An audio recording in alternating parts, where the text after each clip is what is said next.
Ketemu lagi kita hari ini. Apa kabar semuanya? Kiranya diberikan kesehatan dan penyertaan Tuhan senantiasa pada kita semua. Hari ini kita akan kembali mendengarkan sebuah kesaksian di mana memberikan sebuah gambaran buat kita semua bahwa apa yang kita pikirkan sebelumnya belum tentu seperti itu. Banyak orang berkata bahwa jikalau kita punya masa lalu yang kelam, maka masa depan kita sudah menjadi suram. Kita akan mendengarkan sebuah kesaksian dari seorang mantan narapidana kriminal keluar masuk penjara, bukan hanya kriminal tapi juga bandar narkoba. Kriminalnya juga tidak tanggung-tanggung, mencoba membajak bus. Dan pendidikannya juga tidak tinggi-tinggi amat. Tinggal di lingkungan yang mungkin mengajarkan dia untuk bagaimana bertahan hidup adalah dengan cara kriminal tersebut. Seharusnya buat kita semua itu tidak punya masa depan. Namun hari ini kita akan mendengarkan bagaimana yang tidak mungkin, yang tidak punya harapan, bersama Tuhan, Tuhan bisa ubahkan, Tuhan bisa pulihkan, bahkan Tuhan berikan masa depan yang cerah. Kiranya kesaksian ini bisa menjadi berkat buat kita semua. Mari kita sama-sama saksikan. Nama saya Pendi, nama panjangnya Pendi Herman Samosir. Saya terlahir Kristen, papa mama saya Kristen, dan pada saat itu saya tidak terlalu diperkenalkan pada Yesus Kristus. Saya hidup seperti biasa seorang anak hidup. Di satu titik orang tua saya meninggal, papa saya meninggal dunia di saat saya masih butuh figur seorang bapak. Di saat papa saya meninggal, disitulah titik kehancuran keluarga kami. Mama saya ke kanan, kakak saya ke kiri, saya ke selatan, ke timur. Semuanya kami berantakan. Tapi kami masih bersekolah dengan baik. Saat sekolah saya sudah mulai berantakan, tidak ada figur seorang bapak, saya mulai kenal dengan bagaimana melakukan kejahatan. Saya mulai kecil-kecilan nodong, mencuri, lalu ditangkap polisi. Berulang kali saya tawuran, tangkap polisi kembali, berulang kali. Sampai satu titik ada seorang sipir penjara bilang ini, Randy, kalau kamu berulang kali, pilihan kamu cuma ada dua. Seorang mantan penjahat tuh, seorang mantan narapidana, pilihan kamu cuma dua. Yang pertama, berubah menjadi baik, atau yang kedua, menjadi lebih jahat. Saya pilih yang kedua. Saya semakin jahat, saudara. Saya semakin jahat, saya semakin melakukan kejahatan demi kejahatan. Sampai satu titik, saya bertemu seorang bandar narkoba, heroin pada saat itu, dan saya bisnis dengan orang kulit hitam pada saat itu. Hidup saya berubah, saya merasakan hidup yang luar biasa. Saya punya uang, saya punya segalanya. Saya berpikir bahwa saya bisa menaklukkan dunia ini.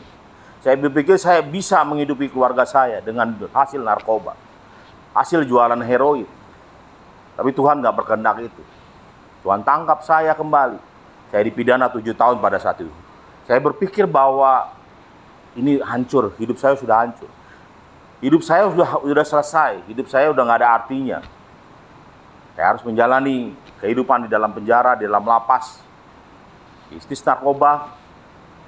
Saya bermain narkoba di dalam. Saya masih pakai tuh. Sampai satu titik ada seorang hamba Tuhan.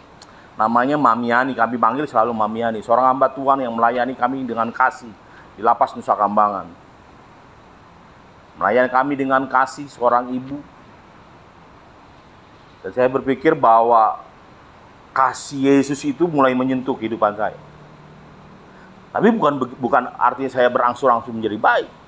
Tapi kasih Yesus itu berangsur-angsur menyentuh kehidupan saya.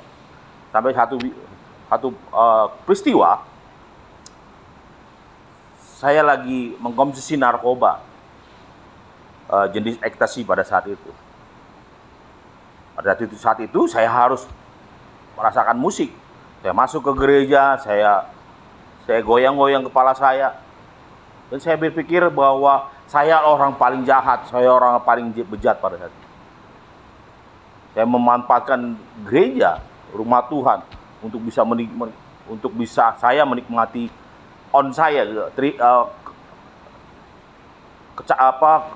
kesenangan saya. Tuhan nggak izinkan itu. Melalui hambanya ini Tuhan bilang gini, Pendi, engkau biji mataku. Itu seperti pedang yang menusuk ke dalam hati saya. Dalam keadaan mabuk, dalam keadaan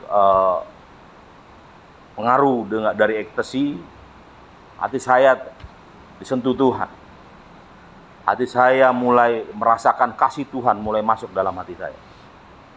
Tapi bukan berarti saya langsung berhenti total. Hari berjalan hari, saya mulai belajar bagaimana Tuhan begitu baik. Saya mulai sadar ada satu kesempatan yang harus saya ambil. Saya melakukan bebas bersyarat pada saat itu. Dan saya ditangkap oleh Mamiani. Saya dimasukkan ke rehabilitasi di Yayasan Breakthrough. Dan saya mengalami perjumpaan dengan Tuhan. Berulang kali pertolongan Tuhan begitu luar biasa. Di mana saya hidup di dalam dunia hitam. Di mana kehidupan saya yang terus berkecimpung dengan dunia hitam. Dengan kriminal, dengan kejahatan. Jadi angkat Tuhan, ditangkap Tuhan di tempat ini. Saya belajar di tempat ini. Saya belajar menundukkan hati. Saya belajar merendahkan hati. Saya belajar segalanya di dalam Tuhan. Dan Tuhan menyentuh kehidupan saya. Di tempat ini, saya mulai mengerti bahwa Tuhan begitu mengasihi saya. Tuhan begitu ingin saya kembali ke rumah Bapa. Ada satu firman bilang gini, marilah kepadaku yang letih lesu dan beban berat. Aku akan memberikan kelegaan kepadaku. Firman itu mengena dalam kehidupan saya. Firman itu yang menjadi gambaran kekuatan bagi hidup saya. Datang kepada Tuhan, merendahkan hati saya, menundukkan diri saya di hadapan Tuhan. Dan saya percaya pada saat itu Tuhan akan tuntun, Tuhan akan berkati. Dan sampai di situ saja, Tuhan juga berikan seorang wanita yang luar biasa untuk menemani saya dalam satu pernikahan. Di 2014 kami melakukan pernikahan di Yayasan Breakthrough. Dan Tuhan terus pimpin menjadi miracle wedding. Mukjizat di dalam pernikahan saya. Banyak sekali mukjizat yang Tuhan buat di dalam pernikahan saya. Saya berani mengatakan mau menikahi seorang anak wanita dengan bermodalkan ada Tuhan. Sebetulnya saya nggak berani untuk bermimpi untuk bisa menikah dengan seorang wanita. Tapi dengan kekuatan yang daripada Tuhan, saya mulai melangkahkan kaki. Saya mulai berani melangkah dan sudah mulai berani untuk menyatakan cinta, menyatakan ingin menikah dengan seorang wanita. Dan di tanggal 11 Oktober 2014 Tuhan menyatakan di tempat ini, di Yayasan Breakthrough kami melakukan pernikahan. Dan itu bukan karena gagah saya.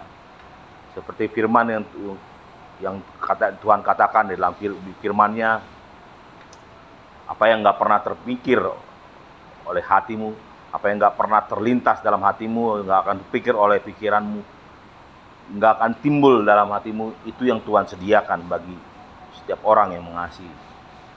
Tuhan begitu baik dalam kehidupan saya. Mukjizat demi mukjizat Tuhan nyatakan dalam kehidupan saya. Satu mukjizat Tuhan yang saya rasakan pada saat istri saya hamil. Hati saya senang banget. Sukacita yang nggak pernah terbayangkan dalam kehidupan saya. Istri saya mengandung. Dan mukjizat yang Tuhan nyatakan pada saat detik-detik istri saya akan bersalin. Saya menunggu, saya menantikan. Tepatnya di tanggal 31 Maret 2015. Jadi saya masuk di ruang operasi dan saya teringat bahwa mantan ada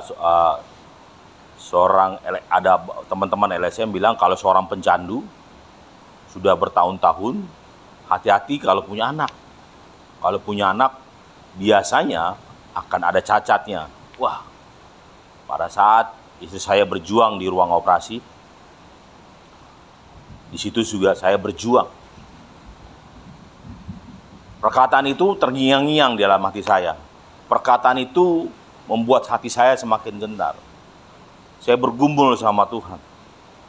Pada waktu itu keluarga istri saya datang dan mereka ngajak saya berdoa dalam menantikan persalinan istri saya yang harus melahirkan sesar.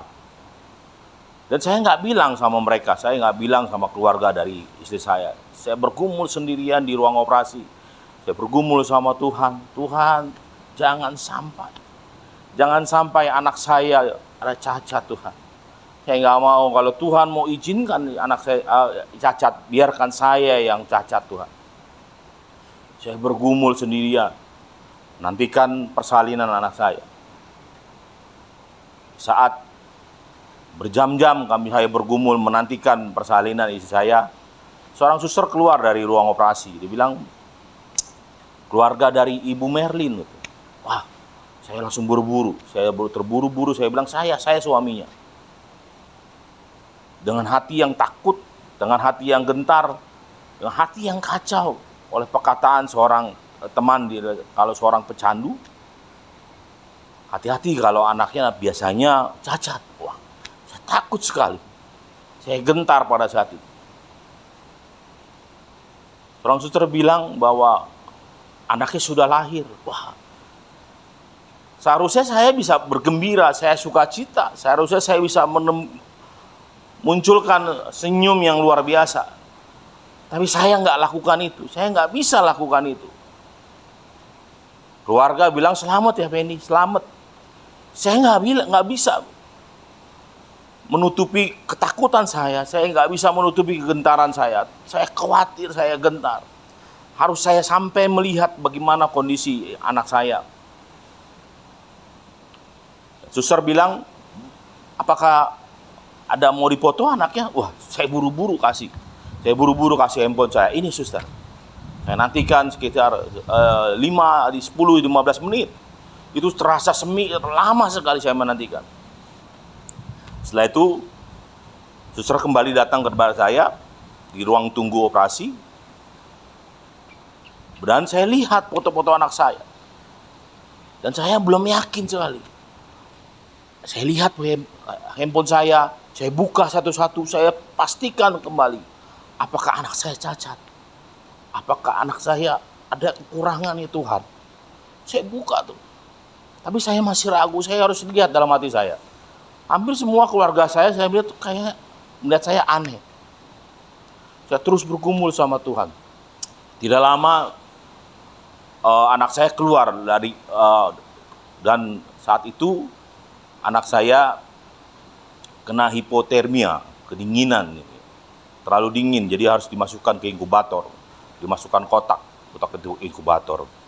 Dan saya waktu didorong oleh para susternya, saya bilang, sebentar suster, saya harus lihat anak saya. Nggak bisa Pak, itu harus bawa ke ruang bayi, anak Bapak harus masuk ke ruang bayi karena dia kena hipotermia. Wah, saya ikuti, saya perhatikan terus. Apakah anak saya sehat? Apakah anak saya nggak ada kurangnya? Apakah Tuhan tolong? Saya ikutin dari ruang operasi sampai ruang anak itu ada berapa puluh meter jaraknya itu, rasa saya ikutin, saya perhatikan terus, saya lihat terus. Saya masih kurang percaya. Begitu masuk ruang anak, saya ditahan oleh suster. Nggak boleh Pak, nggak boleh masuk. Ini ruang steril katanya. Oke, kapan saya boleh masuk? Sebentar Pak. Saya nantikan, dan menantikan itu nggak sebentar saudara. Saya lama sekali, perasaannya lama sekali untuk menantikan saya bisa ketemu anak saya. Saya terus bergumul sama Tuhan. Tuhan tolong, tolong Tuhan. Kalau Tuhan mau bikin cacat, bikin saya timpahkan ke saya, jangan ke anak saya. Dan selama saya menunggu, suster keluar. Pak, silakan Bapak kalau mau masuk cuci tangannya semua, karena ini ruang steril. Dan saya disuruh pakai masker juga pada saat itu. Terus saya masuk, saya cuci tangan, saya bergegas cuci tangan, saya mensterilkan diri saya, dan saya lihat anak saya di inkubator. Ada sukacita tentunya, pastinya anak saya lahir. Tapi saya harus pastikan apakah anak saya sehat. Saya harus pastikan apakah anak saya tidak cacat seperti yang informasi yang saya dengar. Seorang dokter datang, selamat ya Pak, bilang. Selamat, anak Bapak sudah lahir. Kita harus saat ini kita harus lihat kondisi anak Bapak. Hati saya berdegup kencang, jantung saya berdetak. Kita lihat kondisi anak Bapak ya. Saat itu pintu inkubator, kotak inkubatornya mulai dibuka, saudara. Mulai dibuka, mulai dicek dari tangannya, saudara. Dibuka tangannya. Satu persatu dari jari tangan yang tengah, jari telapak tangannya dibuka semua. Biasanya anak menggenggam kan, dibuka yang kanan, dibuka yang kiri. Dokternya bilang normal Pak. Saya bersuka cita, hati saya, aduh thank you, terima kasih Tuhan, terima kasih Tuhan. Saya bilang sama Tuhan. Panik ke telinganya Pak, telinganya, apakah dia respon? Dokternya menjentikan dari jarinya. Normal Pak, dia merespon, kanan kiri merespon. Puji Tuhan, saya bersyukur sama Tuhan. Saya sangat bersyukur sama Tuhan. Kita kembali ke kakinya. Waduh, jantung saya berdetak kencang kembali. Kita cek kakinya ya Pak. Cek kakinya satu persatu, yang kanan dan yang kiri. Wow. Dia bilang, waktu dokter katakan bahwa anak Bapak normal. Wow, hati saya nangis sama Tuhan. Bersuka cita sama Tuhan. Anak saya normal Tuhan. Saya bersyukur sama Tuhan. Saya nggak tahu lagi selain bersyukur. Saya nangis jadi dia. Saya bersyukur sama Tuhan bahwa Tuhan mengabulkan doa. Ini mukjizat yang luar biasa. Mukjizat yang pergumulan saya sama Tuhan. Saya mau katakan sama Tuhan bahwa ini hidup saya Tuhan. Saya serahkan sama Tuhan. Buat sesuka Tuhan. Mau Tuhan jadikan apa? Karena Tuhan sudah dengar doa saya. Tuhan sudah jawab pergumulan saya. Tuhan sudah jawab setiap kerenuan saya. Tuhan sudah buat anak saya normal. Nggak ada cacat ya. Saudara, mukjizat ini nggak ternilai harga. Saya mau katakan pada saudara bahwa Tuhan juga sanggup melakukan segala perkara di saudara. Tetap andalkan Tuhan, yakin bahwa Tuhan luar biasa. Tuhan akan melakukan mukjizat masih ada. Saya cuma mau bilang sama teman-teman, sama saudara terkasih dalam Tuhan Yesus, siapapun yang mendengarkan kisah saya, bahwa Tuhan masih mengasihi. Mukjizat itu masih ada. Tinggal bagaimana setiap kita, saya dan saudara, datang kepada Tuhan, merendahkan hati datang dengan hati yang hancur, itu Tuhan akan bertindak. Tuhan akan melakukan segala cara untuk menangkap, mengubahkan kita, bahkan memberkati kita. Gimana teman-teman sekalian? Kita sudah mendengarkan kesaksian dari rekan kita Fendi Samosir. Bagaimana Tuhan mengubah sesuatu yang tidak mungkin menjadi mungkin, sesuatu yang kelam menjadi sesuatu yang indah, sesuatu yang tidak punya harapan menjadi pengharapan, bukan? Jikalau teman-teman sekalian mempunyai pertanyaan, ingin konseling atau ingin mencari jawaban tentang permasalahan teman-teman sekalian, jangan ragu untuk menghubungi kami, sehingga berkat yang dialami Fendi juga teman-teman bisa alami. Jangan sungkan, jangan ragu-ragu, segera hubungi kami. Tuhan Yesus memberkati.